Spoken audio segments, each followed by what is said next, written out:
Hello and welcome. Thank you so much for joining us today. I'm Betsy Holt, and I am a service delivery manager here at ChargePoint, and I am so pleased to be your host and introduce you to our guests today. I have with me Mark Venner, who is the Chief Operating Officer of Kärcher UK, and I have Zarir Vandravala, who is the Vice President of Product Management here at ChargePoint. And today we're going to talk about how Kärcher UK is advancing sustainability with scalable workplace EV charging with ChargePoint. So before we get started, I have just a few reminders. We would love to have your participation with us today. So please use the Q&A function on the right to ask your questions. After our guests speak, we are going to have a Q&A. So we really look forward to your questions. We also have some other resources right there. You can just refer to the Docs tab for some information on ChargePoint stations and features. And please know that this webinar will be recorded and shared. All right, first I'm going to talk a little bit about the EV charging landscape. Then I'm going to turn it over to Mark Venner to talk about EV charging at Kärcher UK. And then we're going to hear from Zarir about building a workplace EV charging program. And then, of course, Q&A.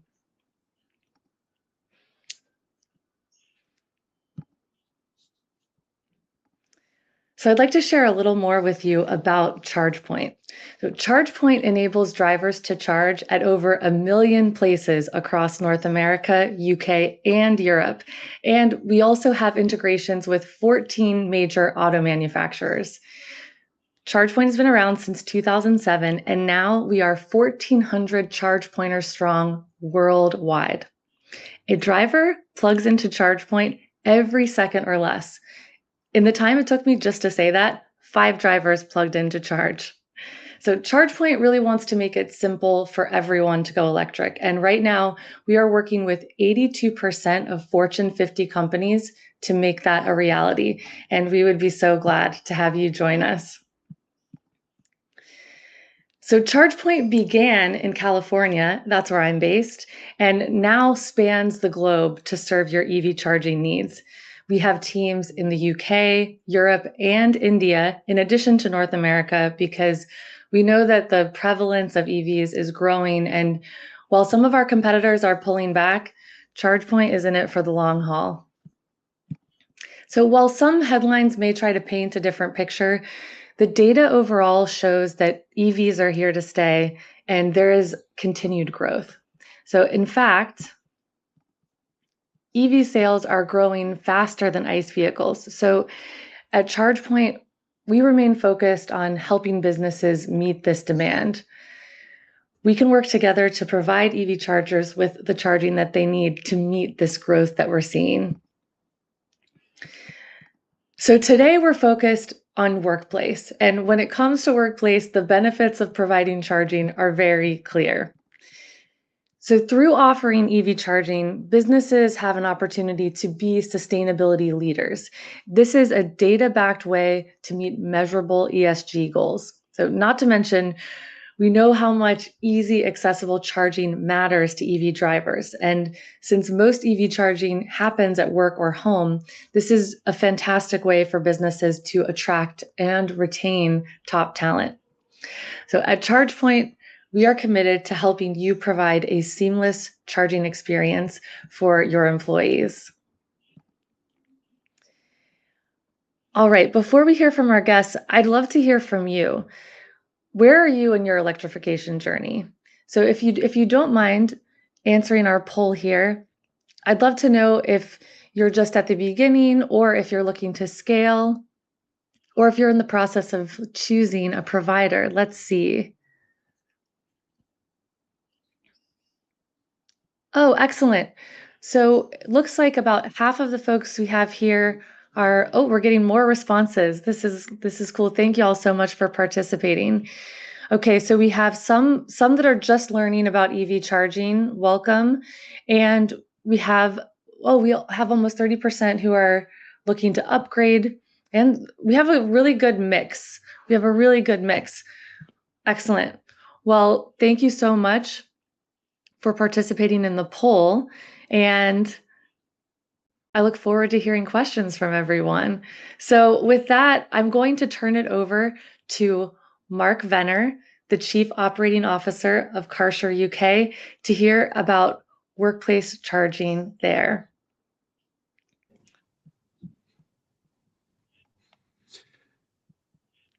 Good morning or good afternoon, everyone. It's wonderful to be invited to this session and just talk a little bit about Kärcher as a company and sustainability for us here, particularly in UK and across Europe, and certainly in the UK, EV charging is accelerating at an unforeseeable kind of rate at the moment, which is certainly picking up a lot of pace.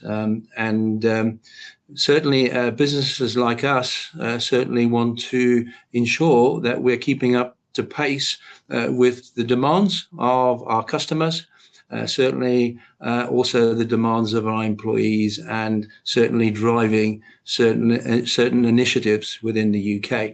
You can see our fantastic building there. It's an 8,000 square meter facility here. It's our head office in the UK, and on there we have already 963 solar panels that generate almost 70% of our energy for the premises, and certainly we continue to reduce our emissions by ensuring that we are using this green energy. Talking a little bit about us as Kärcher. Kärcher is certainly, you might know or not know, certainly a cleaning business that does a lot of cleaning equipment, machinery, but also we do a lot in water and air as well. And innovation has always been steeped in our history. We're still a family-run business, and that's certainly one of the key reasons that I've worked here for 22 years.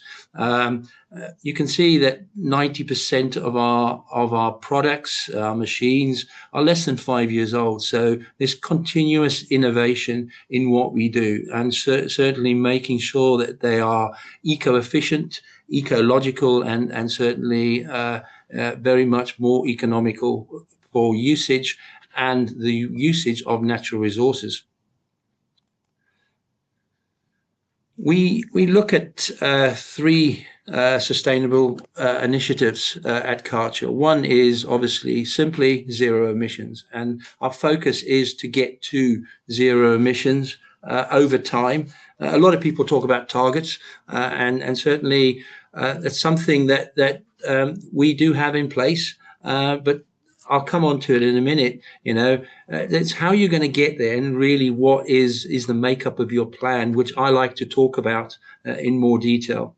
We also have reduce our usage of energy, reduce our usage of water and natural resources, constantly reuse and recycle is something, a key focus for us, and something that I really enjoy doing at Kärcher is social hero, and there it's all about preservation of the world we live in today, preservation of all of our assets and our facilities that we use within our lifetime. From a zero emissions point of view, we have 20 of our facilities across 9 countries already have renewable resources to create energy, and therefore are carbon neutral, but certainly we are focusing there on getting to net zero. When it comes to ensuring that we are reducing our usage in packaging, and certainly our plastics is a key focus to make sure that we are recycling those plastics, and those plastics are recyclable. Is a key focus. And then social hero, I will touch a little bit more on that later on. That comes around our cultural cleaning, and certainly, as you can see behind me, it is also our 90th anniversary, and certainly making sure that we have 90 cleaning projects over the next few years is a key focus for us at Kärcher. Just a little bit on the products, you know, and I've touched on it already around the recyclability of our materials, natural materials, making sure that we are certainly resource efficient, making sure that we have sustainable packaging, and also, as I touched on in the usage of our products, that certainly we are using less energy and certainly also water. But come on to my point around where do we want to be by 2030? And a lot of people do ask me, or 2035, and certainly most businesses will say, most activities will say that certainly they want to be have net zero by 2035, 2040, 2050. Certainly, I focus more on action speaks louder than words, and created a few projects within our organization to focus on that will certainly get us to net zero by 2035.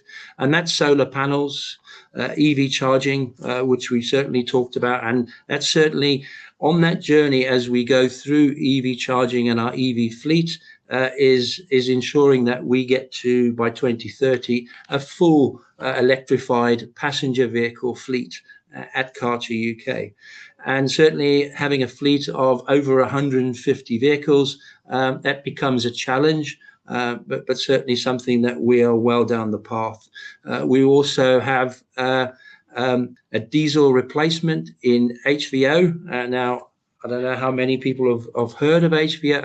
HVO is hydro-treated vegetable oil, and I'll touch a little bit more on that later on. Waste management, ensuring that we are continuing to make sure our facilities and buildings are more efficient around energy consumption, and ensuring that we have good temperature management and certainly management of the heating of our facilities and the cooling, obviously.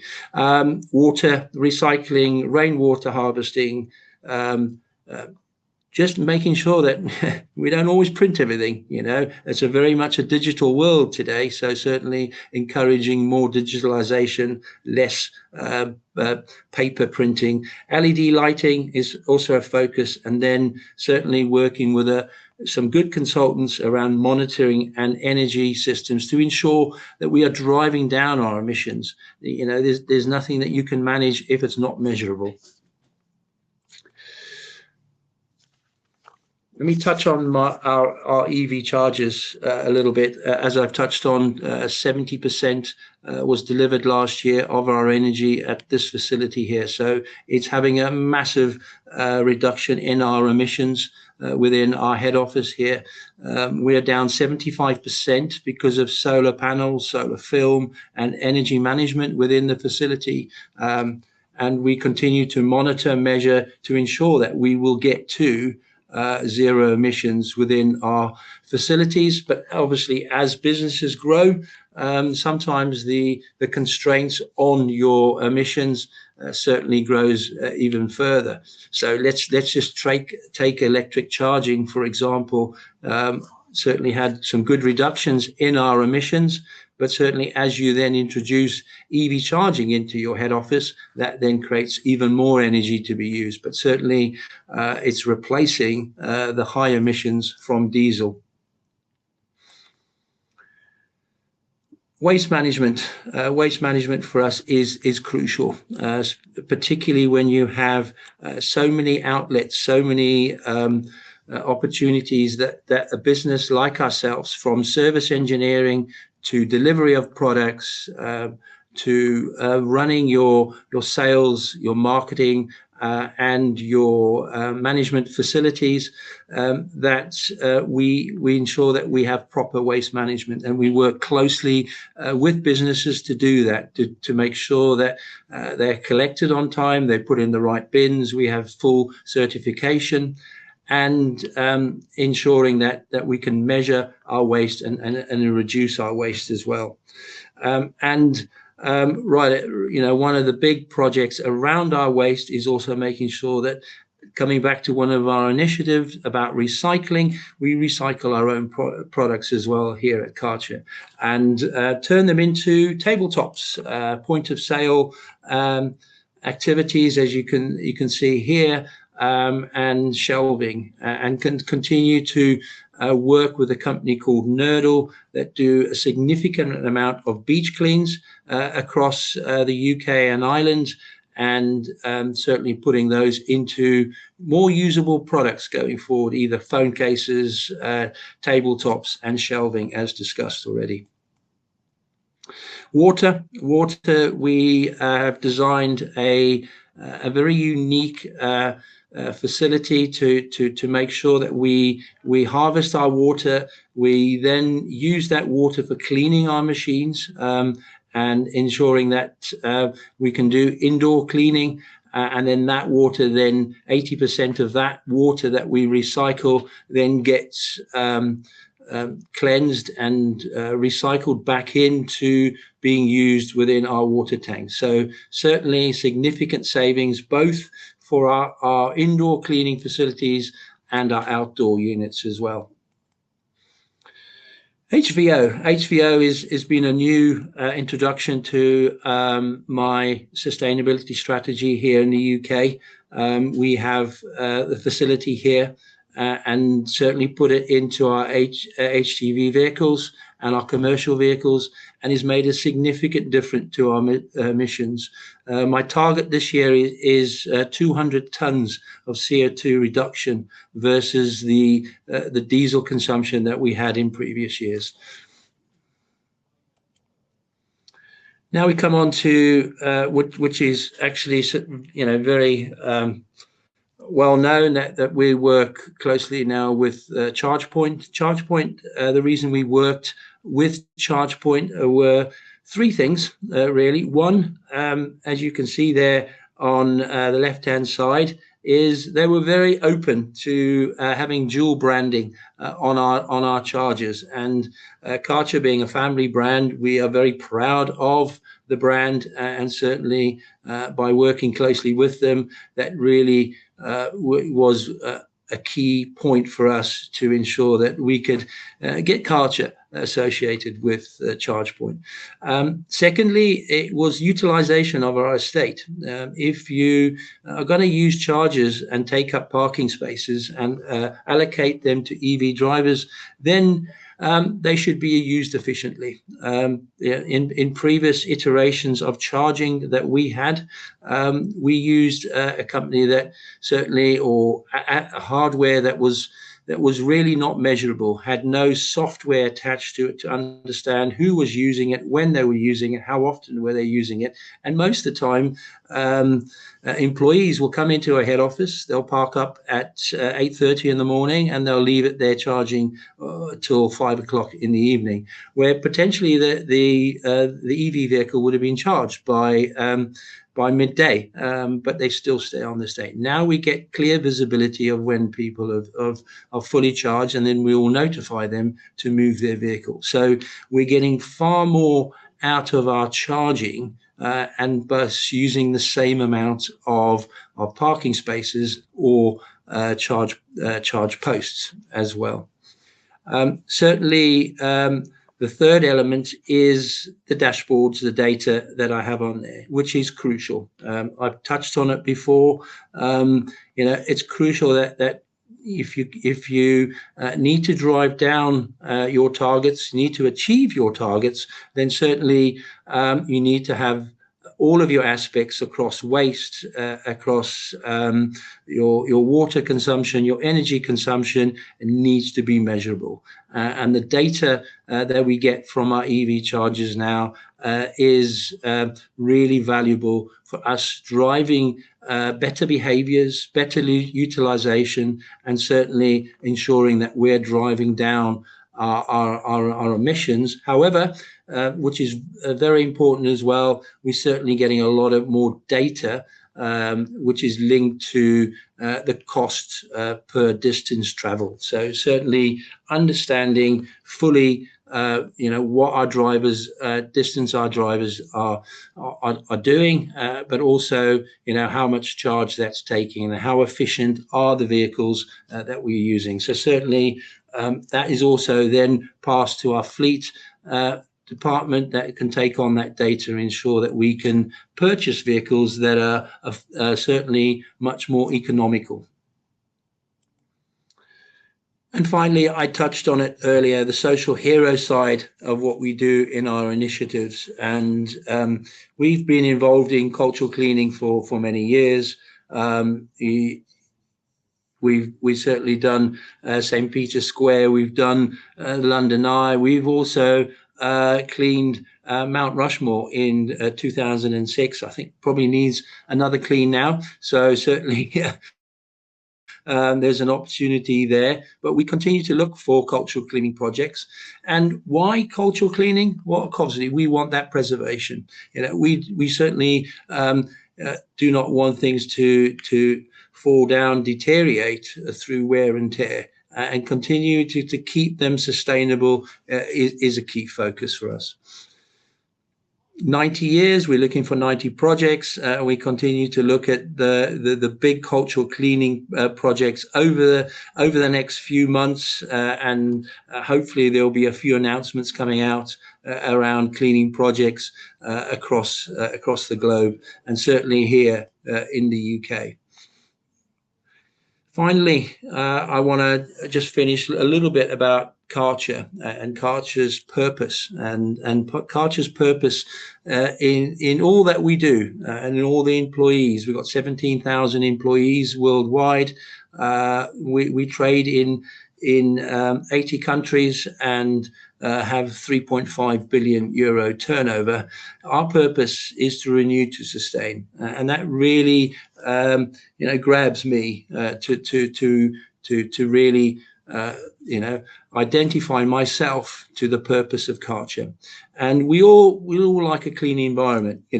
On a Saturday morning, we have a vacuum, we tidy up, we sit in our living room, and we all enjoy the satisfaction of having that clean environment. And that's why we talk about what we do together. We make a powerful impact towards a clean world. That's both culturally, internally, individuals, consumers, and businesses. And certainly we are very proud to continue with that mission and that purpose.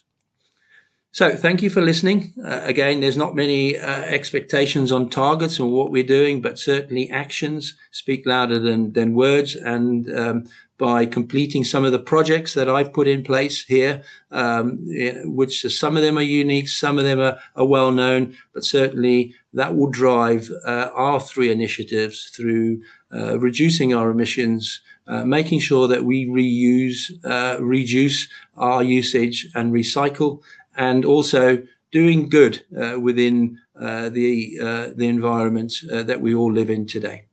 So thank you for your time.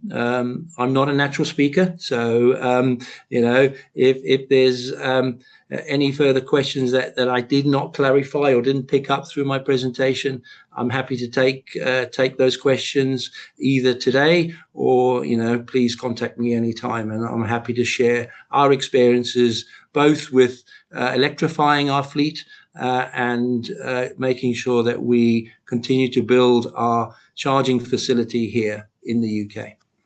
Thank you. Mark, thank you so much. I think that your sustainability efforts are so comprehensive and impressive, and I'm very glad that ChargePoint is a part of those for you. I especially got excited hearing you talk about the ChargePoint software, because a big part of what I do at ChargePoint is help people every day use our software and find the data they need to meet their goals. So with that, I'm very excited to turn it over to Rcher van der Walle, who is the Vice President of Product Management here at ChargePoint, to talk a little bit more about how ChargePoint can help you build an EV charging program at your workplace. Thank you, Betsy, for the warm introduction. I'm a product manager, so I always start with the why and the requirements. So starting right there, what are the reasons you'd want to build a charging program? It really comes down to three things, right? It's one, you want to meet your sustainability goals, and we heard Mark talk a lot about that, and make sure you're able to measure that. Two, increase employee satisfaction, to actually get employees to use that as an amenity, and get free charging at work is really an awesome amenity to have. I use it all the time, and it makes my commute a lot easier. And it's a great starting point, really, because workplace charging is probably not the only thing your business wants to expand into with EV charging. You may have fleets. You may want to actually recover money and generate revenue from it. So there are many reasons you might want to go electric, but we'll talk about why workplace is a great starting point to actually start building a charging program. So let's just jump in and get a little more detail on what these three reasons are and how ChargePoint can actually support you. So sustainability, we heard Mark talk a lot about that. You may have a net zero goal. You may have multiple different goals about how your company wants to achieve their sustainability goals. You may want to comply with international or environmental laws, and also really build trust around with your employees as well as the general community around. And Mark really hit on this point. It's all about measurability, right? And that's where our software really shines. You saw, we have a dashboard as well as really a lot of custom reports that you can build out based on what data you're actually looking into. So you can build custom charts, reports, understanding station utilization, what fees you're generating, how that compares to utility costs, the environmental impact, greenhouse gas savings. We have a formula on the back end that can just give you all of that data in a really simple reporting structure and delivery structure. So if you haven't tried it, that's something that really can help you get your reporting and around sustainability and figure out how to measure that effectively. The second key reason is employee satisfaction. There's some data here that 90% of employees actually give positive feedback when their workplace has EV charging. I'm definitely one of those 90%. Even not just for current employees, but also to attract new talent, especially for people who have longer commutes. This is a really amazing amenity to be offered to employees. So how does ChargePoint help? The CP6000, and we started this webinar with a video about that product. It's really a fantastic product we've launched recently. It's the fastest AC charger available. It goes up to 80 amps, and obviously you're able to set it up with energy management and circuit sharing in various different ways. So, it really solves the infrastructure issue as well, along with being the fastest available when you have that available power. It's completely modular.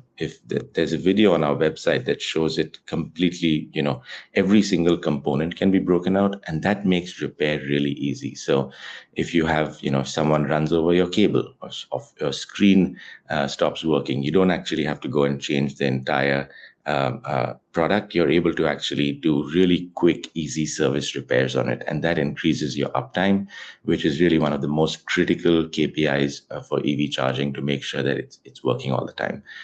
We also have a feature within the product called Omniport, especially in North America, where you still have, the NACS or the Tesla connector, as well as the SAE J1772 connector, and there are multiple car models across the different ones.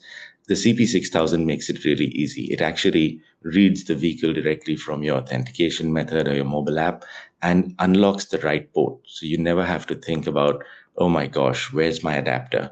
And that's been a big problem in the EV industry, especially in North America. So this product actually solves that in a really neat way. And so, whether a Tesla vehicle or an Ioniq 5 or a Mercedes EQA shows up at the charger, the right connector pops out once you authenticate. We are also compliant and certified. This is a global product, and it's probably the only global product available in the market. So whether you're deploying in Germany, where you have really strict laws around MID meters, or you're deploying in California with the Cal DMS certifications required, etc., you can confidently deploy this in any geography, knowing that we meet all the compliance and certification requirements within that geography. Beyond just the hardware, I want to talk a little bit about the software and introduce you to really our marquee feature, Waitlist. This is really the ability for drivers to queue up virtually for the stations. So using our award-winning mobile app, you're able to join a wait list. It tells you, hey, you're number 5 in line, and it'll show you as you progress through the line and notify you when there's a charger available. When there's a charger available, there's a configurable amount of time you can actually hold the charger. And so it really solves that problem that Mark was talking about earlier, where you want to have 2 or 3 people used per each port in the workplace to actually increase utilization, rather than having one person stay the whole day, even when they finish charging. So waitlist really makes it easy to configure a virtual queuing within your deployment, and manage drivers really effectively, and really make sure you get the optimum utilization out of the port and make sure all your employees are able to charge there. We've seen utilization percentages during work hours as high as 95, 96%. And so really making that work for employees and making sure they all get a charge efficiently, without having to waste time roaming around a parking lot is really an effective way to increase that. Beyond that, the ChargePoint platform and the software really helps you set everything up. So you can define who can access the station. So you can give employees only access, or give some access to your fleet as well, or even open it up to the public. It's really under your control. You can set pricing by that driver group. So example, at our headquarters, we have free charging for employees, but we charge a nominal fee to recoup electricity costs from anyone else coming to charge there. So we can open it up to the public and recoup some of our energy costs from there as well. And then, of course, we have a really strong suite of energy management features. We said this is the fastest charger, but what if you're installing 4 80-amp chargers on a 200-amp panel? You're able to actually share power within the panel, within the site, and within the actual circuit as well, and make sure and set up policies in various different ways to make sure that you're meeting, you're able to expand charging beyond just your electrical capacity at the site. It really helps you save money and deploy an effective EV charging solution at your site. And the third reason is really to use it as a test bed to expand EV charging. Workplace is a great first step to actually get employee feedback. You're able to test it out. But beyond that, you may have a fleet. And so you can use your workplace or wherever else your fleet actually parks at the fleet depot. And we have a slew of solutions that measure charging as well as curate charging based on various different methods. So you can actually charge your fleet overnight at the lowest cost. But fleets don't only charge at the depot. You might have fleets like your sales fleets or delivery fleets that actually go charge at home as well as on the road. And we have solutions for fleet mobility where you're able to tie your authentication medium back to your actual workplace and charge anywhere across our really large roaming platform, as well as a curated at-home take-home fleet solution, which calculates the energy cost that the employee is using directly and reimburses the employee directly as well for any specific fleet usage. So a strong suite of fleet products as well that's included and that you can use to expand beyond workplace charging. And then beyond that, you may actually want to start offering it and earn revenue from it. I always encourage people to think through that, because as you scale, EV charging can become expensive, and being able to open it up to the public, so maybe overnight, maybe over weekends, that's something we do at ChargePoint HQ as well. It's a great amenity to offer to the community around you, as well as a great way to recoup costs for any EV charging. So to kind of close this out and go back to the point that I made earlier, workplace is an amazing first step. The most important thing really is getting a direct feedback loop as you're looking to expand beyond workplace. Having your own employees test it out, give you feedback, and learning and growing through that process is really something we've seen. The CapEx is also a bit lower, and it allows you to start small, start with a few stations, think through how you want to deploy it, test it out, and then move beyond that. We at ChargePoint have deployed over 100,000 EV chargers at workplaces, and it's really, we've seen clear and proven benefits, and we've honed our software and hardware to really fit that. So we look forward to bringing you in as part of our fold and showing you what we can do. With that, I'll hand it back to Betsy for our Q&A. Thank you, Zarir. I love talking about the customization that we're able to offer. We can get so specific about how stations are configured to meet specific strategies and goals. And it's one of my very favorite things to do here at ChargePoint is help customers do that. So with that, it's time for our Q&A. So my first question here is for Mark.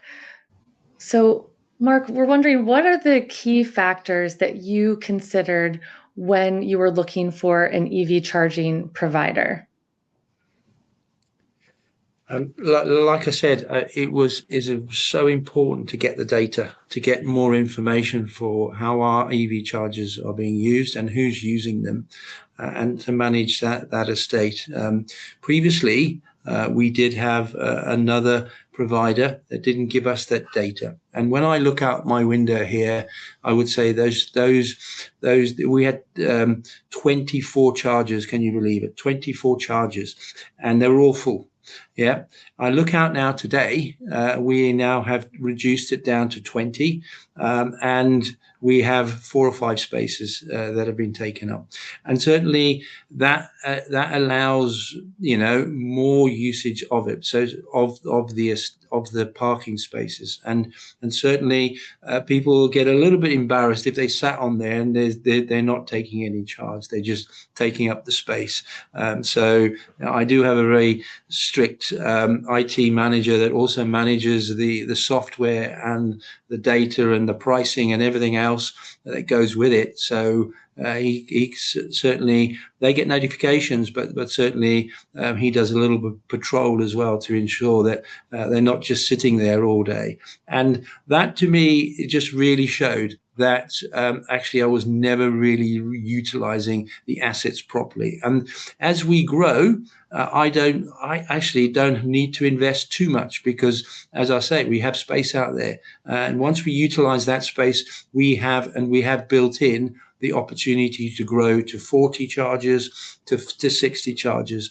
And certainly as we have various sites around the UK as well, we can create consistency across all those sites. So I'm collecting the data, but at the same time, I'm also get information of the revenues we're taking in, because not all EV drivers are entitled to free electricity within the employee base. So it's just opened our eyes to the opportunities and creating us a much better utilization of the investment that we have had with ChargePoint. I have a follow-up question regarding that, Mark. I know you're talking about this measurability piece, and I'm wondering if you could just talk more about the dashboards and the software that you use to kind of measure that end-to-end journey. Yeah, I mean, it gets very, very complicated because we certainly have linked the software and the information that we get into what we call TMC. TMC is a business that manages our travel mileage. Yeah, so it looks at and in the US you'll say kilometers. So I apologize if I keep saying mileage. I do mean kilometers. And TMC will manage the actual mileage that our vehicles do, where they're charging, how they're charging, and making sure that we then dovetail the costs of charging to the distance traveled in the vehicle. And certainly that provides me an audit to ensuring that the vehicle is doing the right mileage to what is expected from the vehicle. However, it also gives me an idea of the cost per distance traveled. And certainly that's in some cases we could then advise where we could get cheaper charging, and certainly we can ensure that we can also measure the mileage that their drivers are doing. What happens in the UK, there's lots of tax regulations around business mileage versus private mileage, and that certainly helps us provide that data and manage that data. This is a question that we may want to hear from Zarir as well as Mark. We have a question: what ratio of EVs to chargers is recommended, and what charging speed is optimal? That's a great question, actually. So I think two questions. What charging speed is optimal? I'll take first. Honestly, it really depends on the use case. So we're talking about workplace, and if you think about workplace, you're usually spending 8 hours at work, and if you're looking at having a really fast charger, you'd be plugging in, jumping into work, and running out again. So what we've seen is the optimal is to have something that charges one set of drivers through the morning and one set through the afternoon. Sometimes people may want to even break that into 3, but a higher speed AC charging, so somewhere in that 50 to 80 amp range, is perfect. As batteries get bigger, that's about 3 to 5 hours of charging if you're kind of low and you're looking to get to a full charge. So that really fits workplace. But when you're looking beyond workplace, so let's look at public charging on the highway. You don't want to be, when you're taking a long road trip, you don't want to be sitting 4 or 5 hours. So that's where DC charging becomes really important, and you want the fastest available charge when you're actually driving through somewhere else. There could be somewhere in between. So if you think about outside a retail outlet or a grocery store, you may want a DC charger as well, but more something around 30-minute retail is what we call it internally, where you want about 30 to 40 minutes to finish your grocery shopping and get out there, you want your charge to be finished by then. And then finally, there's also the home use case, which you usually don't have enough electrical capacity at home to install like an 80 amp charger.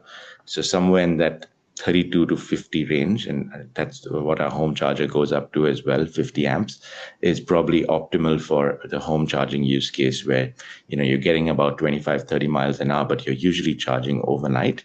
And so you can plug in when you're back from work, and by the morning you're actually fully charged. The second part of the question is what ratio is optimal.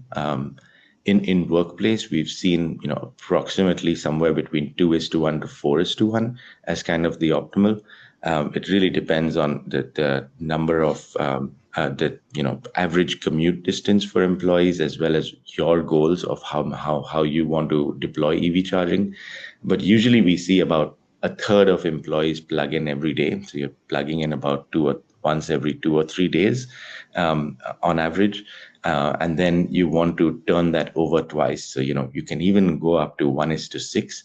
But when you start going above that 1:4 ratio, you start seeing a lot of, backlog in your system, and everyone who wants a charge may not get a charge. So the 1:2 to 1:4 is likely the most effective. I have a follow-up for Mark regarding this. We have a question about, Mark, do you know how many electric vehicles Kärcher UK has now? And do you also have cars and vans that are also a part of vehicles that are charging at your sites? Yes, and that is the big challenge. Is particularly across commercial vehicles, and the range on commercial vehicles, and in time when you start to load them up, the range certainly significantly reduces. And certainly any business, it's around productivity as well.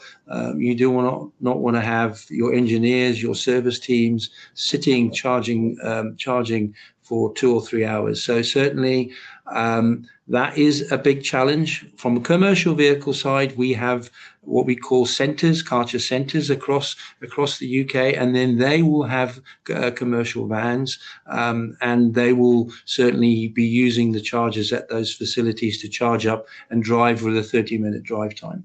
Then passenger vehicles, we are certainly accelerating the use of EV charging across there, doing certain relationships with manufacturers to ensure that we get the most reliable and good mileage or kilometers on the vehicle's EV range. And then, as I touched on in my presentation, the big commercial problem is trying to put that into your bigger commercial vehicles, your HGVs. And certainly hydrogen has been discussed, but we can't wait for that to be developed and certainly that to kind of improve the infrastructure. That's why we've gone with putting on our head office here a 5,000 litre HVO tank, and that certainly is a decent biofuel replacement. Certainly we will get to EV charging, but I think there needs to be certainly significant development in the manufacturers of those commercial vehicles to get there, to give us the range to ensure that we do. However, certainly if you go into London, they call what you call a ULEZ zone. So certainly going into London, you need electric charging.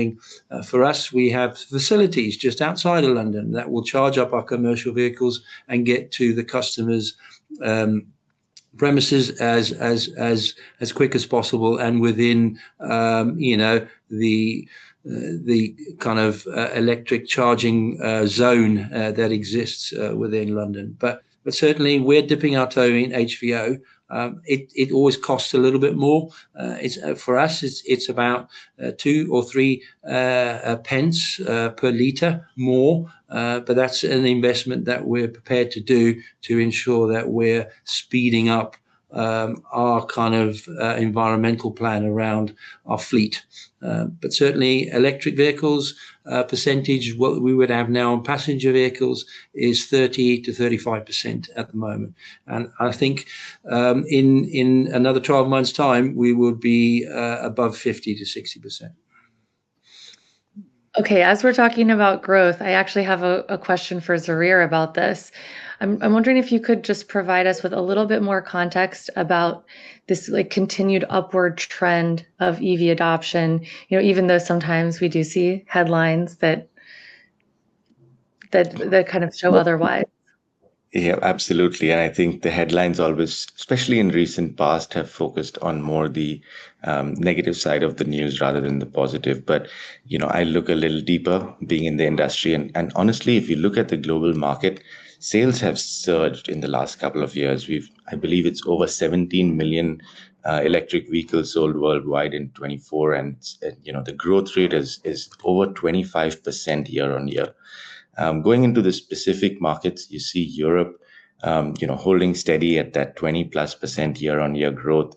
Obviously that changes depending on country. But Mark and I were talking just before this webinar, and he mentioned it as well while he was talking. Is the UK is absolutely going nuts. The rate of growth with EVs as well as the infrastructure has been much higher than 20%, and we see a lot of countries within Europe having a much higher growth rate as well, where it's gone beyond the exponential. In fact, the one statistic that Bloomberg actually reported about this recently is when countries cross the 5% threshold, typically marks the start of rapid acceleration, and that's kind of where we are in the US. ChargePoint started, I think, in 2009, and from 2009 to 2021, electric vehicles represented only 4%. From 21 to now, we've crossed 10%, and we saw a lot of that growth in that 2022, 2023 period. The growth has probably slowed down a little bit, but we are still seeing a 10, 15, 20% growth. And in fact, I was looking at data in the last couple of months. There's a major spike in growth again in the last couple of months. So while there are external headwinds that sometimes slow down the growth, it's always in growth. It's just how fast that growth is. So the electric vehicle industry is especially in the UK and Europe and US as well, is growing significantly, and I have a lot of confidence that these headwinds are only temporary and the growth is going to continue to accelerate in the next few years. I just saw a question that really excites me. because it's about the customization, which is one of my favorite parts of our software. I love helping customers with this. So the question is it possible to offer free charging to our employees while charging a per kilowatt hour fee to non-employees? And the answer is yes. Within the ChargePoint software, you can set up a driver group with a connection, and you can provide your employees with instructions to connect to this group. And then you're able to program your stations to recognize that driver group and have a particular pricing rule for them, whether it's discounted or free. And then all other drivers, the general public, you can assign a rate for the public to pay. You can also actually customize the access hours for your stations as well. Perhaps during certain hours, they're just available to your employees, but during other hours, like I know Zarir was mentioning at ChargePoint headquarters, maybe on the weekends, they are available to the public. So I'm wondering, Mark, if there's some customization that you have at some of your sites that you maybe could share with us. Yes, absolutely. We have pricing in there. We have the structure, and you talked about the groups, Betsy. You're quite right. We group all of our fleet, and when I look at our fleet is not just vehicles that are owned by us. There are certainly employee vehicles in there as well, customers visiting us, and certainly we have a charging mechanism to ensure that everybody could use our chargers, and with their fee payment cards attached to the ChargePoint apps, then that makes it so simple and easy for anybody and everybody to use our estate. As I said to you, we are investing in estate, and you need to utilize and get more from it. And certainly that will certainly allow us to also kind of generate some revenue, so we can put that back into ensuring that we can put in more chargers. Zarir, do you have anything you'd like to add about the customization that our software allows for? No, it's quite amazing. Everything is possible with software, and we've done some really interesting customizations. Like there's a major tech company in the Bay Area that actually rents parking from another site that also had ChargePoint chargers, and so we were actually able to create a driver group within one company and actually grant it to another company so they could offer free charging, and then the businesses actually figure out the reimbursements, and the drivers don't have to worry about it because it's kind of rented out, a rented out garage. So that was an extreme customization use case that we can also enable, but what we've seen is really high usage of these features and a really high satisfaction from the businesses and the drivers of actually being able to put everyone into a group and offer different pricing as well as access based on time or day. It's really flexible, and it's a really awesome feature. I love how seamless it is for the driver in the mobile app to join a driver group, and also with driver groups, those who are managing stations like Mark have a lot of visibility and very specific data on the usage, which I just think is invaluable. I love helping customers with this part of our software. I would be remiss if I didn't ask this question. I'm wondering, Mark, if you have any advice that you would give to other workplaces when first starting their electrification journey. I know we have a few folks with us who are just beginning, so I wonder what advice you have for them. Yes, absolutely. Be comfortable with the data that you get and the information you get, and know how and where and what you're going to use it for. Always plan for the future as well. Certainly here, as I said, we have 20 charge points, and certainly we put an infrastructure that will allow us to continue to grow and grow and grow, because we know we'll grow our fleet. We know we'll have a full electrified fleet by 2030, and certainly that's always worth considering when you look at your initial investment in the charge points. And certainly tap into networks so you can certainly allow external visitors, external drivers to use your charge points as well. I have one last question. This one's for Zarir. I'm wondering what you are most excited about in the coming months at ChargePoint. Wow, that's a great question. We've actually, on the software side, taken on a really ambitious project to change the user interface for every single page we have, including reports, energy management, basically every single page we have, and we are looking at rolling this out through the rest of the year. So our administrators who actually go on and administer the programs and set the policies will have a completely new interface, much faster, based on a React framework, and much more customizable than it already is today, with a host of kind of new features and a bit of AI in there as well. So I'd love for, if anyone here who's currently using our software would like to be part of our early access program, I'd love it if you put your name in the chat, and we could get back to you and give you some early access for this program. That is fantastic. I'm really looking forward to that as well. And with that, I know we've reached our time, and we are so grateful to all of you for spending this time with us today. Thank you so much for joining the conversation. And before you go, I want to let you know about our new What's Up monthly webinar series that I will be hosting. We have one coming up on September 4th that is going to be about our waitlist feature. Also, if you are ready to electrify your workplace, please click on the Contact Sales button in the upper right corner. We'd love to connect with you and provide more information. Also, our Docs tab is available to you for that as well. And with that, thank you again to our wonderful guests, Mark Venner and Zarir Vandravala, for being with us this morning to talk about EV charging. And until next time, everybody, charge on.